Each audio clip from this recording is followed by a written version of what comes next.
అందం, ఆరోగ్యం, ఆత్మవిశ్వాసం అనూస్తో సాధ్యం. ట్రాన్స్ఫర్మేషన్ సర్వీసెస్ పైన ఫ్లాట్ 50% డిస్కౌంట్. అనూస్ సిన్స్ 1982. నమస్తే రమ్మగారు. నమస్తే జయ. చందమామ కథ ఏదైనా చెప్తారండి? ఆనవాళ్ళు కథ. పూర్వం అట ఓ పల్లెటూరులో శివదాస్ గారిని ఒక ఆయన ఉండేవాడు. లేదో 5-6 అన్నదమ్ములు కానీ ఎవరి దారిని వాళ్ళు భాగాలు పంచుకున్నారు, తాతలు వాళ్ళు. ఈ శివదాస్ గారికి వాళ్ళ ఇంట్లో ఏదో పెద్ద నిధి ఉందని చెప్పుకునేవారు. చాలా సంవత్సరాలు వీళ్ళకి పిల్లలు పుట్ల.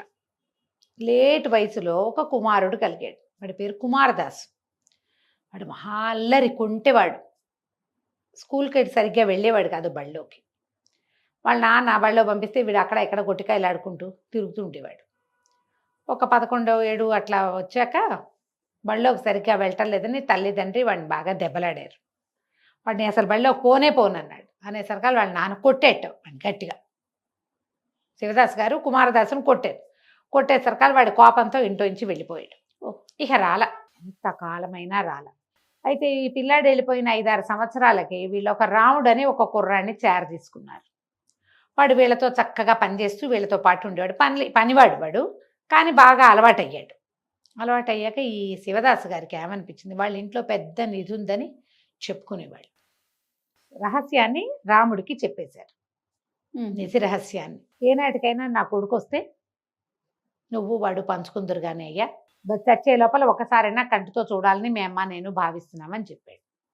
అయితే ఏమైంది, ఎప్పుడైతే ఇది బయటకు వచ్చిందో ఈ రాముడు ఊళ్ళో వాళ్ళందరికీ కుమారదాసు కోసం అయ్యగారు చూస్తున్నారని చెప్పడం మొదలుపెట్టాడు. ఓ రోజు ఒకడు వచ్చాడు, నేనే కుమారదాసుని అన్నాడు.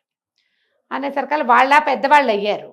ఓ మొహం చూసి గుర్తుపట్టేటట్లేదు. పైగా 10-11 ఏట వెళ్ళిపోయిన పిల్లవాడు 30 ఏళ్ల వాడయ్యాక అలాగే ఎటా ఉంటాడు? అందరూ ఉండరు, కొంతమంది ఉంటారు, మొహాలు మారిపోతాయి కదా. ఏం చేశాడు ఈ రాముడు, ఇంట్లోకి వెళ్దామరా అని ఇంట్లోకి తీసుకెళ్ళాడు. వీళ్ళంతా తిరిగాక బయటకు వచ్చాక రాముడు అన్నాడు, నువ్వు కుమారదాసు కదా, వెళ్ళిపో, పిచ్చి వేషాలు వేసావంటే నేను గ్రామాధికారికి పట్టిస్తాను అనేసరికి వాడు కొనుక్కుంటూ వెళ్ళిపోయాడు. ఆ రోజు నుంచి రోజు ఎవరో ఒకళ్ళు వచ్చేవాళ్ళు, నేనే కుమారదాసుని అని. 300 మందిని వాకిట్ల నుంచే పంపించేసేవాడు రాముడు. ఎవరైనా 35 ఏళ్ళు పైబడ్డ వాళ్ళు వస్తేనే లోపలికి రానిచ్చేవాడు. అదేలే. సరే, ఒక్కసారి కూడా కుమారదాసుని అంటూ వచ్చిన వాడెవడు కుమారదాసు కాల. రాముడే వాళ్ళు కుమారదాసు కాదని నిర్ధారించేసుకుని పంపేసేవాడు. ఇట్లా ఉండగా వాళ్ళిద్దరూ చాలా పెద్దవాళ్ళు అయిపోయారు, ముస్సిలుగా అయిపోయారు మనుషులు. లోపల గదుల్లో, వెనక గదుల్లో, కొంచెం వెచ్చగా ఉండే గదుల్లో వాళ్ళని ఉంచేవాడు. బయట ఇల్లు వాకిలి వీడే చూసుకునేవాడు రాముడే. పొలము పుట్ర ఉన్నాయి వాళ్ళకి. అయితే ఏమైందట, ఒకనాడు ఒక అమ్మాయి ఒక ఆయన ఒక పిల్లాడిని ఎత్తుకుని వాకిట్లో నిలబడ్డారు. అమ్మాయి దిక్కులు చూస్తోంది. ఆ నించున్న మగవాడు ఇంటిని పరీక్షగా చూస్తున్నాడు. చూస్తుండేసరికల్లా ఈ రాముడు అడిగాడు, ఎవరు ఏమిటి అంటే, ఎవరోలే గాలికి తిరిగేవాడిని, ఈ ఇల్లు శివదాస్ గారిది కాదు అన్నాడు. అవునన్నాడు రాముడు. వాళ్ళు ఉన్నారా అంటే అన్నాడు. ఆయన్ని భార్యని చూసిపోదామని వచ్చాను, ఓ మాట వాళ్ళని చూడొచ్చా అన్నాడు. ఈ రాముడు బాగా పరిశీలనగా చూస్తే వీడు బలంగా ఎత్తుగా ఓ 30-35 సంవత్సరాల వాడిగా ఉన్నాడు. పెళ్ళాం ఒక రవ్వ చిన్నపిల్లగా ఉంది, చంటి పిల్లాడు ఉన్నాడు. కానీ సరే లోపలికి రా అని ఆ వచ్చిన ఆయన్ని లోపల తీసుకెళ్ళాడు. ఆ 30-35 ఏళ్ళుగా ఉన్నటువంటి ఆ పొడుగాటి మనిషి ఇంట్లోకి వచ్చాడు. వస్తే అన్ని గదులు తిప్పి చూపించాడు, ఇదే శివదాస్ గారిలోని. ఒక్కో గదిలోకి తిరుగుతుంటే మధ్యలో ఒక వంకీకి ఒక చొక్కా తగిలించింది. ఈ మనిషి ఏం చేశాడు, ఆ చొక్కా తీసి నవ్వుతూ ఆ చొక్కాని అటు ఇటు తిప్పి చూసి మళ్ళీ తగిలించాడు. నవ్వాడు.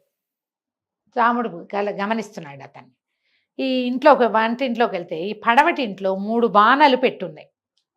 ఒక బాణలో ఏమో ఎండుమిరపకాయలు ఉన్నాయి, ఒక బాణలో బియ్యం ఉన్నాయి, 3వ బాణలో ఏవో రకరకాల తిండి సామాగ్రులు ఉంటాయిగా, బెల్లమని, చింతపండని అవన్నీ ఉన్నాయి.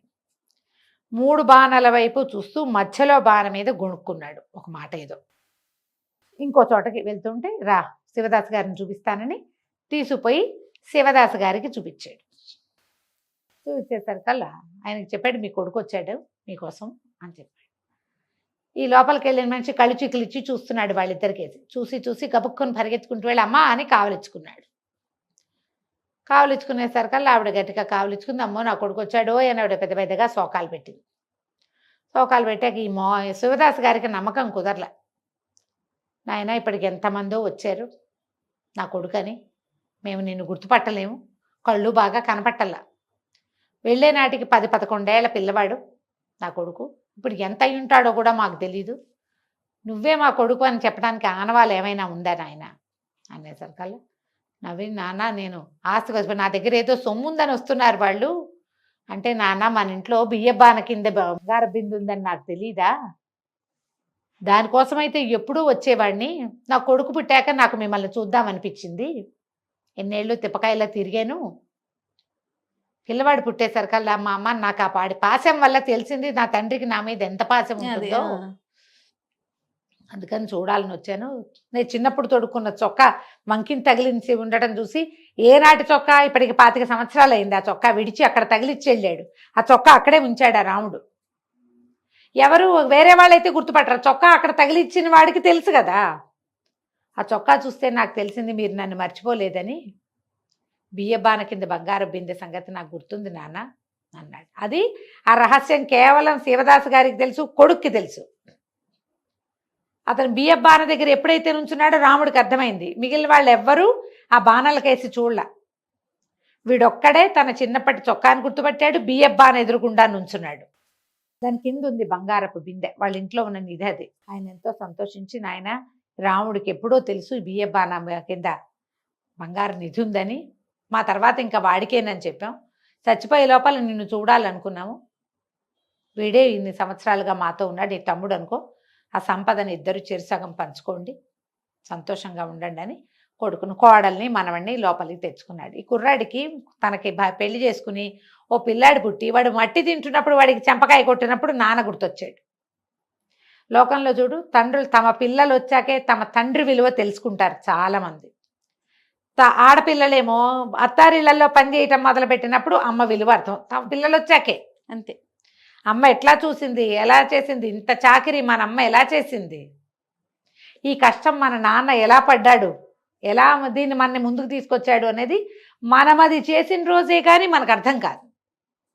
లోకం అట్లాగే ఉంటుంది కదా. అవును. అర్థం చేసుకున్న కుమారదాసు తిరిగి వచ్చాడు. అతని ఆనవాళ్ళని రాముడు చక్కగా పట్టుకున్నాడు. తర్వాత హాయిగా ఉన్నారు. కథ కంచికి మనం ఇంటికి. సూపర్. నమస్తే రమ్య గారు. నమస్తే జయ.